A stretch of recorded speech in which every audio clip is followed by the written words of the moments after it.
This is a development of new homes in Pasco, Washington called Spencer Estates. And starting this September, you'll find me and my wife right here in our dream house.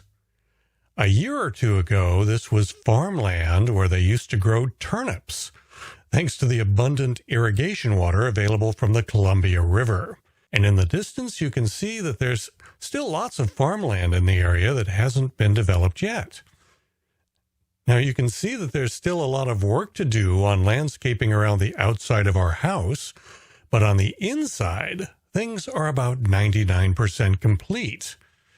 Here's the front door. Let me take you in for a tour. When you come in from the front door, you walk right into what we call the great room.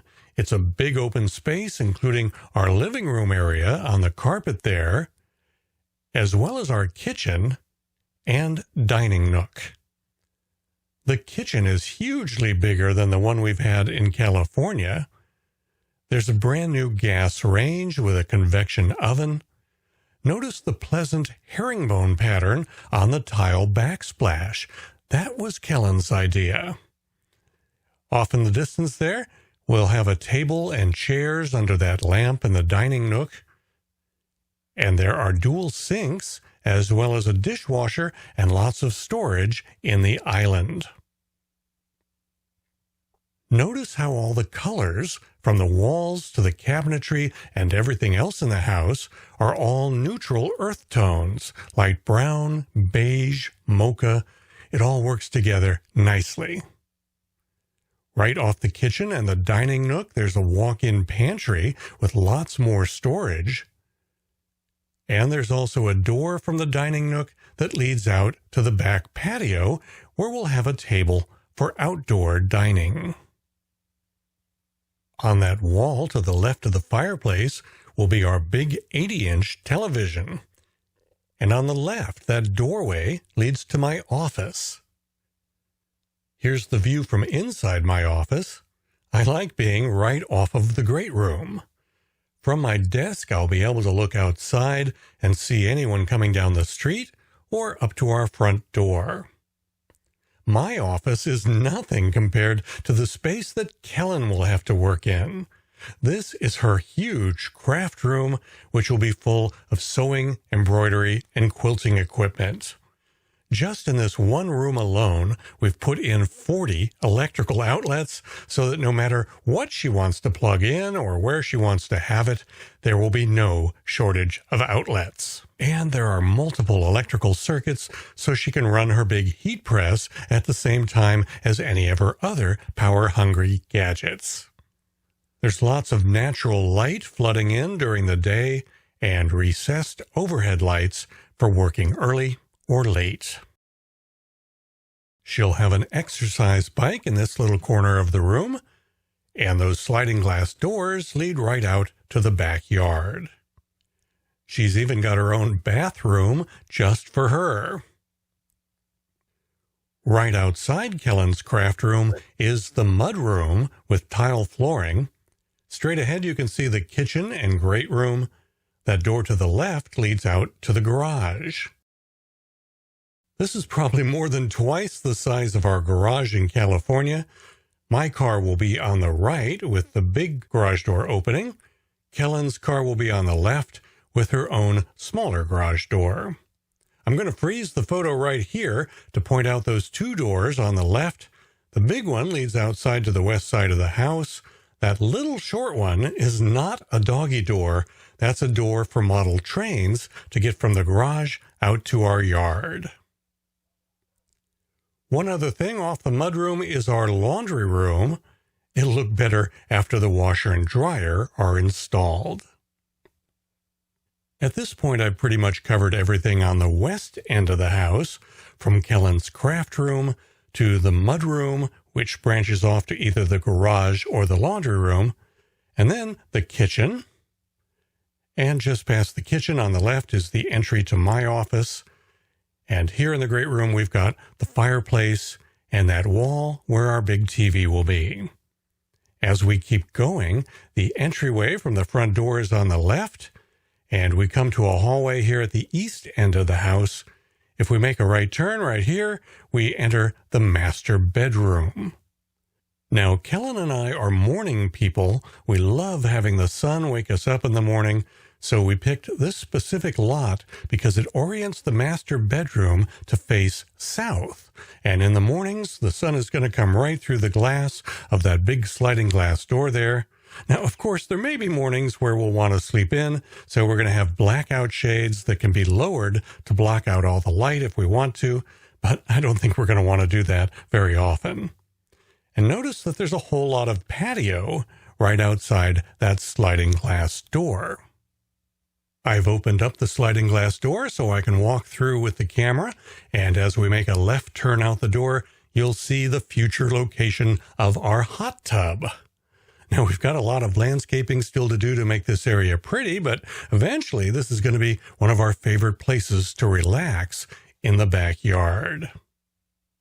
Let's go back inside the master bedroom. That empty wall there will have a big TV on it in case we want to watch TV from bed. And that smaller doorway you see on the right there, that leads to the master bathroom. We'll go in there and take a look around right after this. Continuing our tour of the house, we're in the master bathroom. The toilet has its own little room with a door, and to the left of that is the entry to our walk-in shower. I'll show you that in a minute. As I continue panning left here, you can see the double sinks. There's lots of storage in all those cabinets underneath. Now we're inside the walk-in shower. This shower head can move up or down on that rail, which is great for a short wife and a taller husband, or it can be used handheld.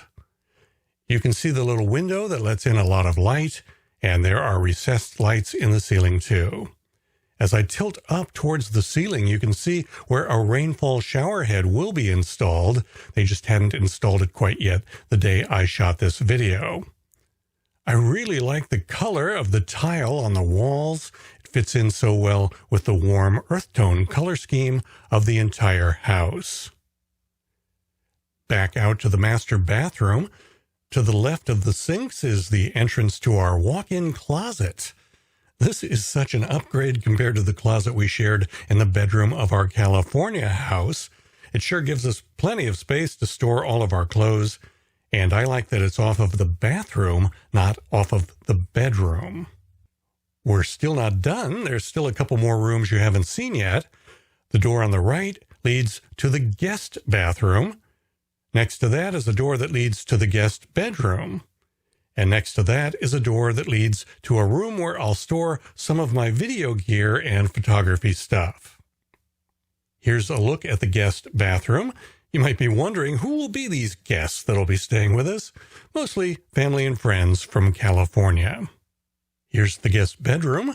It'll look a lot better with furniture in it. And this is the little room I'll store photo and video gear in. If you're wondering where the model trains will be stored, they'll be in the garage. Now, we spent a ton of money on cement to create a gigantic patio off of the back of the house. There's plenty of space for chairs, loungers, day beds, and a table where we can eat meals outdoors. During our visit in June, we went to Home Depot and bought a couple of cheap patio chairs. Notice that they are brown to fit in with our overall color scheme, and the chairs allowed me and Kellen to just sit out on our patio and imagine what it'll be like to live here. I think the weather in spring, summer, and fall will be quite conducive to doing some outdoor living. I know the backyard doesn't look like much at this point. There are a lot of rocks that are all going to have to be removed. You have to imagine a gigantic lawn within the inside of that cement walking path and a lot of shade trees surrounding the entire property along the outside of that walking path. This shaded area with the ceiling fan will be fantastic on warm days. I think this is where we'll have a table for eating out on the patio. There's a door that leads right into the kitchen from there. Kellen's craft room has its own big sliding door to give her easy access to the backyard. And our master bedroom has a sliding door to the backyard too. Of course, I already mentioned that's where our hot tub will be. In case you're wondering, the builder of our home is Hammerstrom Construction, and this particular floor plan is called the Ivy Leaf. The Hammerstrom family has been fantastic to work with. If you're looking to have a home built in the Tri-Cities, I strongly recommend them. They never once said no to any of the unusual requests I had, such as the little door for model trains in the garage or the 4-foot wide cement walking path around the backyard. I told them what I had in mind, and they worked with me on how to make it happen. They followed through and did everything they said they would do, and there were quite a few pleasant surprises along the way where the Hammerstroms made something much nicer than I expected. I really can't say enough good things about Hammerstrom Construction.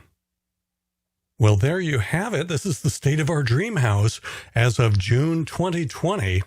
I'm recovering right now from carpal tunnel surgery. As soon as my right hand is well enough to allow it, we'll get serious about packing up 22 years worth of stuff from our California house.